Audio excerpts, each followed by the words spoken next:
हाँ जी आयशा, अब आप बताएं मुझे जरा, मैं आपसे बात हो जाए ना। प्लानिंग है पक्की है आपकी? हाँ।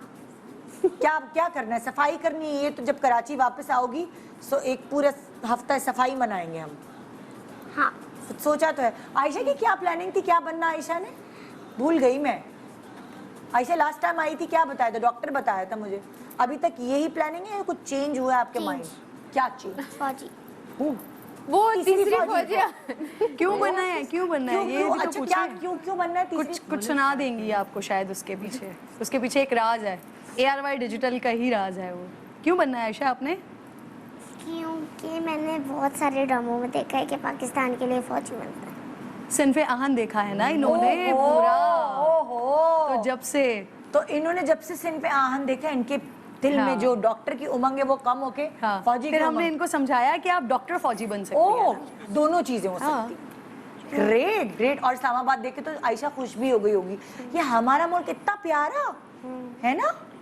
ये एक खुशी हो गई ना देखकर। 14 अगस्त पे क्या करती हैं ये तो बता दें।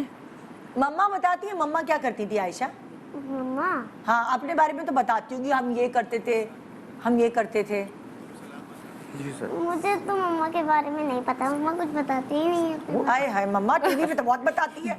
चले अब मम्मा आप बता दें क्या करती थी आप? मैं क्या करती थी? आपको अगर याद हो, हमने सेकंड लास्ट ईयर आपके शो से ही अपील की थी सिंध गवर्नमेंट से भी, इनफैक्ट तमाम लोगों से भी, कि भाई 14 अगस्त को स्कूल्स खोला करें। क्योंकि जो हमारी प्रैक्टिसेस थी, हम जाते थे, टैबलोज हो रहे हैं, मिली नगमे गा रहे हैं, एक फेस्टिविटी होती थी वो पूरे 14 डेज, वो फर्स्ट से जो उसकी प्रैक्टिस और सारी चीजें शुरू होती थी। और जो समर वेकेशंस के बंद रखे जी, समर वेकेशंस के ऑफ हो जाने की सबसे ज्यादा एक्साइटमेंट ही यही होती थी कि जाते ही हमने जो है ना 14 अगस्त सेलिब्रेट करनी होती थी, और उसके फौरन बाद आ जाता था डिफेंस डे 6 सितंबर। लेकिन अब तो वो 14 को भी छुट्टी होती है और यूजुअली 6 को भी छुट्टी हो जाती है।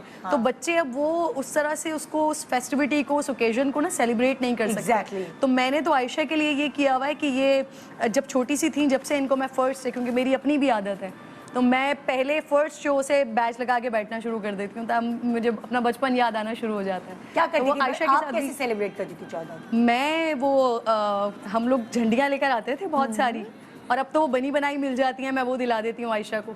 तो उसका ना सबसे ज्यादा वो उसके रोल्स बनते हैं, मुझे वो बनाने का बड़ा शौक था। और मैंने बड़ा आटा जाया किया है उसके पीछे। आटा निकाला ठीक ठाक, बहुत सारा आटा अम्मी का निकाला, और उसके अंदर पानी डाला ठीक ठाक, मुंह भी खराब हो रहा है, कपड़े भी खराब हो रहे हैं, और फिर वो झंडियों को बीच में से क्रॉप कर करके वो उसकी राउंड राउंड राउंड लेयर बना के, और फिर वो हार की तरह पूरे घर में लगा रहे हैं। तो वो इतना खूबसूरत लगता था।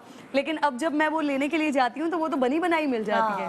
और फिर अम्मी ने एक चीज हमें बड़ी अच्छी बताई हुई थी कि उसको हमने इतना ही केयर भी करनी है, उसको फेंकना नहीं है। तो एक सबसे अच्छी चीज हम 15 अगस्त को ये करते थे कि हम दोनों, मैं और रिदा, और फिर जब छोटे दोनों बड़े हुए तो उन लोगों की वो आज तक आदत है कि कहीं फ्लैग पड़ा हुआ हो, कहीं वो हमें झंडियां मिल जाए, तो हम उसको कलेक्ट करते हैं और फिर उसको एक पैकेट में ना पैक करके, एग्जैक्टली के लिए रिस्पेक्ट की। और हम उसके साथ पता है क्या करते हैं निदा, जो उमूमन जैसे अभी मुहर्रम गुजरे हैं उसमें चीजें जितनी भी होती हैं वो समंदर में जाके ठंडी कर दी जाती हैं, हम परचम के साथ भी यही करते हैं। अच्छा। ताकि उसकी बेहुरमती ना हो। क्योंकि ये भी हमारे लिए अदब का वही लेवल है ना, वही मकाम है। एग्जैक्टली। वतन है तो हम हैं, तो हम उसका अदब करते हैं और वही इनको एहतराम सिखाते हैं। अब इनफैक्ट इतना एहतराम हो गया है कि हरा रंग भी नीचे पड़ा हुआ होता है ना, आयशा उसको भी उठा के चूम रही होती है, उनको समझाना पड़ता है। अच्छा, हर घर चांद तारा होता है। हर घर में ना कोई बुजुर्ग होता है जो बैठ के बच्चों के साथ ये डिस्कशन कर रहा होता है। बिल्कुल। सो आपके घर में कौन है? अम्मी भी करती हैं, मैं भी करती हूँ। आयशा को पूरी हिस्ट्री पता है। अच्छा, 14 अगस्त बताता है सब? मैं भी बताती हूँ और अम्मी भी बताती हैं। हमारे घर पे ये सिलसिला है आयशा के लिए कि जो भी डेज आ रहे होते हैं हम मुसलसल उसकी बात करते रहते हैं, तो इनके जहन में ना वो चीज जा रही होती है। अब ये आप इनसे अगर क्वेश्चन करेंगी पाकिस्तान के हवाले से तो ये आपको सारे क्वेश्चंस के जवाब अरे भाई आयशा हमें आज किसने आजाद किया, क्या हुआ, कैसे हुआ, सब पता है। Ayesha Subscribe and press the bell icon to watch the latest dramas.